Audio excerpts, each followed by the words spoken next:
ఒక 71 ఏళ్ల ముసలి వ్యక్తి తన భార్యకు గత 2 సంవత్సరాలుగా కొద్దిగా విషమిస్తున్నాడు. భార్య చనిపోతే ఆమె కూతురిని వివాహం చేసుకోవచ్చని అతని ప్లాన్. అయితే విధి అతనికి వ్యతిరేకంగా పనిచేసింది. ఆ ముసలి భర్త పట్టుబట్టాడు. కోర్టులో తన నేరం అంగీకరించాడు. కానీ కోర్టు విచారణలో షాకింగ్ విషయాలు తెలిసాయి. ఇదంతా అతని భార్య కూతురి ప్లాన్ అని బయటపడింది. కోర్టు అతనికి 4 ఏళ్ల జైలు శిక్ష మాత్రమే విధించింది. అతని భార్య కూతురు ప్రస్తుతం పరారీలో ఉంది. ఈ ఘటన అమెరికాలో మిచిగాన్ రాష్ట్రంలో జరిగింది. పోలీసుల కథనం ప్రకారం మిచిగాన్ రాష్ట్రంలోని బెన్ కౌంటీ ప్రాంతంలో నివసించే 71 ఏళ్ల ఆల్ఫ్రెడ్ రూఫ్ అనే వ్యక్తికి 5 ఏళ్ల క్రితం ఏంజెలినాతో వివాహం జరిగింది. అప్పటికే ఏంజెలినా మొదటి భర్తకు ఒక కూతురు ఉంది. ఆమె విడిగా తన స్నేహితురాలితో కొంత దూరంలో నివసిస్తోంది. ఈ క్రమంలో ఆల్ఫ్రెడ్ భార్య ఏంజెలినాకు 2021 నవంబర్, డిసెంబర్లో ఆరోగ్య సమస్యలు వచ్చాయి. ఆమె పలుమార్లు ఆసుపత్రిలో చేరింది. అయితే ఆసుపత్రిలో ఆమెకు రక్త పరీక్ష చేస్తే ఆమె రక్తంలో నిషేధిత డ్రగ్స్ ఉన్నట్లు తెలిసింది. కానీ ఏంజెలినాకు డ్రగ్స్ తీసుకునే అలవాటు లేదు. ఏదో పొరపాటు జరిగి ఉంటుందని అనుకుంది. ఆ తర్వాత ఏంజెలినా ఆరోగ్యం మెరుగుపడింది.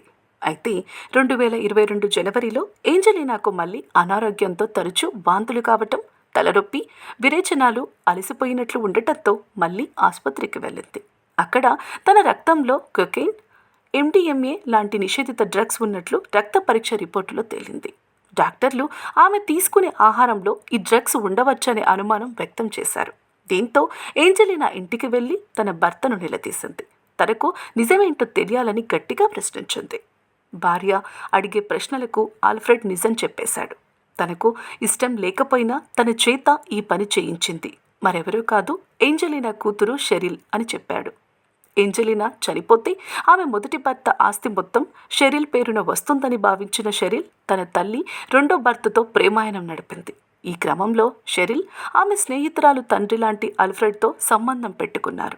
అందుకే షెరిల్ తనకు పెళ్లి చేసుకోవాలంటే ముందుగా ఏంజెలినాని మెల్లగా హత్య చేసేందుకు ఆల్ఫ్రెడ్ చేతికి తెల్లని పౌడర్ రూపంలో డ్రగ్స్ ఇచ్చింది. తన తల్లి ఏంజెలినా ఆహారంలో కలిపి ఇవ్వాలని ఆల్ఫ్రెడ్కు చెప్పింది.